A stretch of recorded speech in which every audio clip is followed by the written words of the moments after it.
একইভাবে intransitive verb, যে ভার্বের অবজেক্ট নাই, অর্থাৎ যে ভার্বের অবজেক্ট প্রয়োজন লাগে না বাক্যটা সম্পন্ন করতে, সেটাকে বলা হয় ইনট্রানজিটিভ ভার্ব।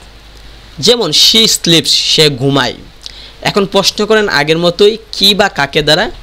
কি ঘুমায়, উত্তর নাই। কাকে ঘুমায়, উত্তর নাই। যদি উত্তর না পাওয়া যায় তাহলে বোঝা যাবে যে এখানে অবজেক্ট নাই, আর বোঝা যাবে যেহেতু অবজেক্ট নাই তাই সেটা ইনট্রানজিটিভ ভার্ব। যে ভার্বের অবজেক্ট নেই তাকে ইনট্রানজিটিভ ভার্ব বলা হয়।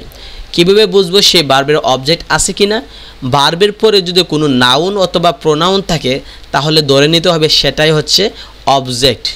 আর বাংলাতে যদি আমরা বুঝতে চাই তাহলে আমরা বুঝবো যে সেই ভার্বটাকে যদি আমরা কি বা কাকে দ্বারা প্রশ্ন করি, যদি উত্তর পাই তাহলে আমরা বলবো সেটা হচ্ছে অবজেক্ট, আর উত্তর না পাইলে আমরা বুঝবো যে এটা হচ্ছে অবজেক্ট নাই, তাই ইনট্রানজিটিভ ভার্ব।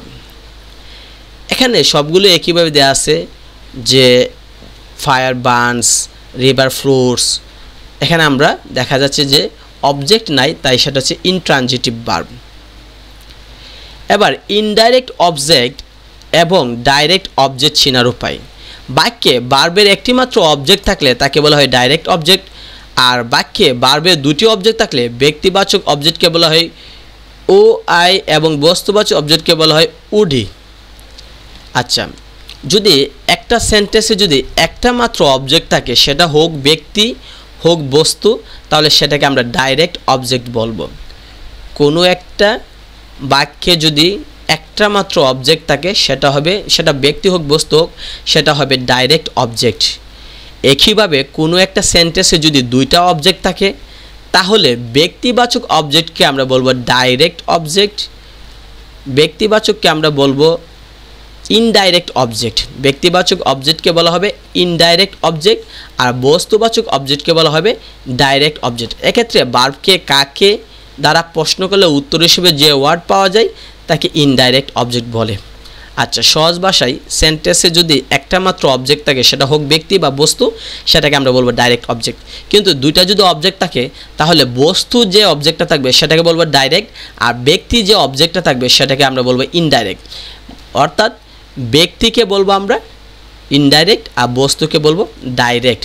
যেমন whom do you like most, উত্তর দেওয়া আছে direct object. What did you tell her, উত্তর দেওয়া আছে ডাইরেক্ট অবজেক্ট। একইভাবে ইউজ অফ ইনডাইরেক্ট অবজেক্ট এবং ডাইরেক্ট অবজেক্টের ব্যবহার দেওয়া সাধারণত ইনডাইরেক্ট অবজেক্টটি ডাইরেক্ট অবজেক্ট এর পূর্বে বসে।